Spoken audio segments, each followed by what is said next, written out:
கண்மணி அன்போட காதலன் நான் நான் எழுதும் லெட்டர் மடல் இல்ல கடுதாசி வச்சுக்கலாமா?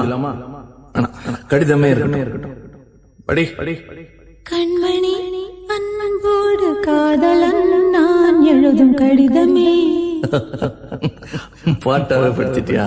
அப்ப நானும் முதல்ல கண்மணி சொன்னல, இங்க பொன்மணி போட்டுக்க. பொன்மணி, உன் வீட்டுல சௌக்கியமா? நான் இங்க சௌக்கியம்.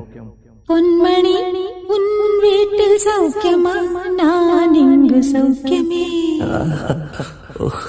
உன்னை நினைச்சு பார்க்கும்போது கவிதை மனசுல அருவி மாதிரி கொட்டுது.